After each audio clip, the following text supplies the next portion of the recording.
The sky was an empty void, a hollow expanse of ink that pressed down upon the world of the Ferovora. Usually, the heavens were a tapestry of celestial guidance. Lunaris, the Great Mother, watching with her ancient, steady eye. Etheria, the middle sister, glowing with a soft, ethereal light. And little Zahara, the youngest, dancing across the horizon. To the Ferovora, the moons were not mere rocks in the sky. They were the Dodecad's eyes, the goddesses who oversaw the hunt and the harvest. For all three to vanish at once was more than an eclipse. It was an omen of silence. In the camp of a lower-tier pride, the air was thick with the scent of pine and the metallic tang of anxiety. These were the common folk, the hunters and gatherers who lived far from the gilded halls of the High Main.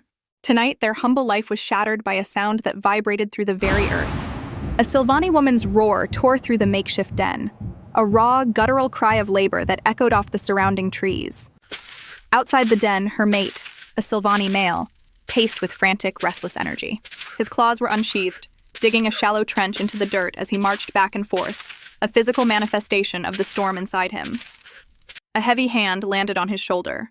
It belonged to the leader of this small pride, a panther leonin whose fur was as dark as the night around them. The leader's voice was a low, resonant rumble, steady as a drumbeat. "Ease your spirit," the leonin commanded, though his eyes remained kind. "The trench will not bring the child any sooner. Your woman is strong. She has the heart of a predator and the spirit of the wild. She will pull through, and so will your blood." The Sylvani father-to-be stopped, his breath coming in ragged hitches. He didn't look at his leader.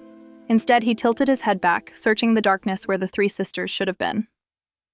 "There is no light," the father whispered, his voice trembling with a fear that no hunt could ever instill. "Lunaris is blind. Etheria is cold. Zahara has fled. Why have the goddesses abandoned us tonight? Why does my child enter a world without their gaze?" Inside the den, the roar subsided into a sharp, piercing wail, the first cry of a new life, born into a darkness the world had not known for generations. The golden sun of the savannah was beginning to dip, casting long, stretching fingers of light across the training grounds. To the children of the pride, these shadows were merely the end of the day. But to young Sylvan, they were restless things that tugged at the edges of his vision. "Stand up, little fox," a voice boomed. Varkas, the daughter of the pride leader, was a leonin cub with fur the color of midnight and a spirit twice as large as her frame. Being 2 seasons older and naturally broader, she often dominated their games. She lunged, pinning Sylvan into the dry grass with a heavy, dust-kicking thud.